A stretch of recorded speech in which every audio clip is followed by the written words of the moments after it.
Oh my god. Jalannya jadi cepet. Tipe aku banget.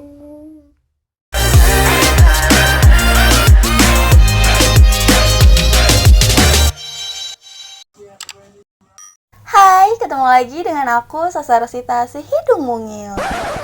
Iya, pesek namanya. Kali ini aku akan membacakan cerita dari akun tersebut yang berjudul Cerita Seram Saat Kerja di Shift Malam. Nah, pada postingan ini terdapat banyak sekali cerita pendek dan aku akan membacakan beberapa cerita untuk kalian. Saat itu aku sedang magang di sebuah rumah sakit, di bagian IT lebih tepatnya.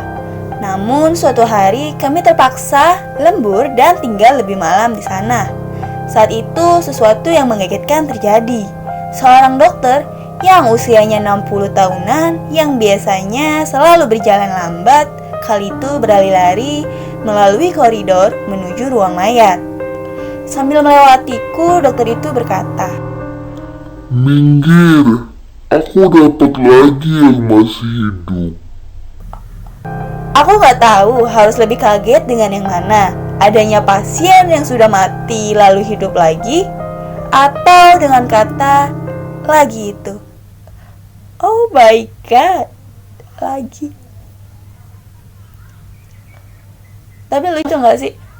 Kakek-kakek 60 tahunan biasa jalan lambat, jalannya jadi cepet. Gimana ya?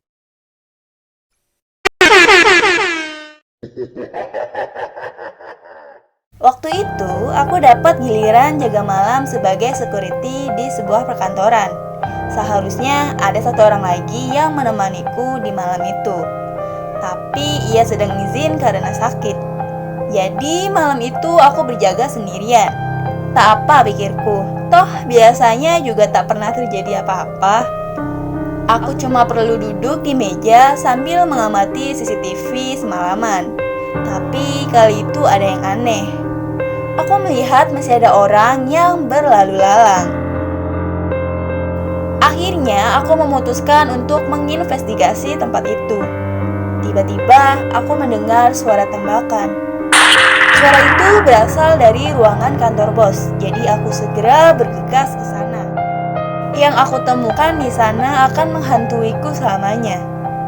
Kira-kira apa itu?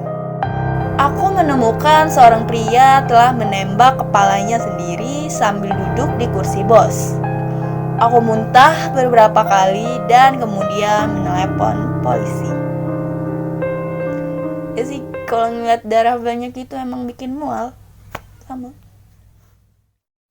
Setelah diselidiki, pria itu adalah salah satu pekerja kantor yang katanya sakit hati karena perlakuan si bos terhadapnya.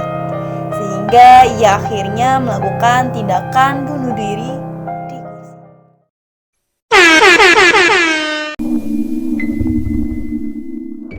Bekerja di hotel untuk jaga malam adalah pekerjaan yang menarik. Kamu bisa bertemu berbagai macam orang dan kejadian yang tak terduga. Misalnya ini. Suatu malam aku sedang menjaga meja tamu dan aku melihat seorang pria berlari keluar sambil berteriak histeris. Aku langsung keluar mengikutinya dan kami menemukan seorang pria telah terjatuh dari balkon di lantai 3. Darah ada di mana-mana, kepala orang itu bocor. Dan aku bisa melihat otaknya. Aku segera memanggil ambulans dan mencoba menahan pendarahan itu. Untung aku pernah belajar CPR saat masih sekolah dulu. Singkat cerita, mukjizat orang itu selamat dan aku mendapatkan gaji tambahan keesokan harinya. Nyelamatin orang dapat gaji tambahan. Ending yang sangat-sangat membahagiakan.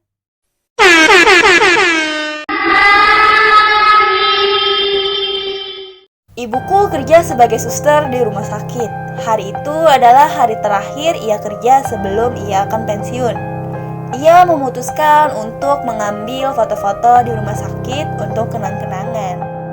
Saat itu ia melewati sebuah kamar kosong dan hendak mengambil foto. Tiba-tiba pintu kamar itu tertutup sendiri dengan kencangnya. Ia langsung memutuskan bahwa sesi foto-foto sudah selesai. Tipe kalian kayak ada apa-apa? Oke.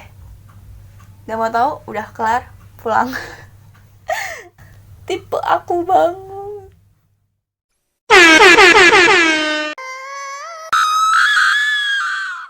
Pekerjaanku adalah mengambil organ untuk operasi transplantasi pasien-pasien.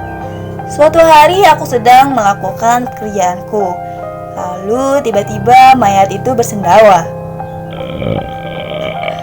Mayat yang telah mati itu bisa bersendawa. Rupanya gas sisa-sisa di perutnya telah naik keluar saat perutnya dibuka. Aku kaget setengah mati dan hampir saja mengompol di celana.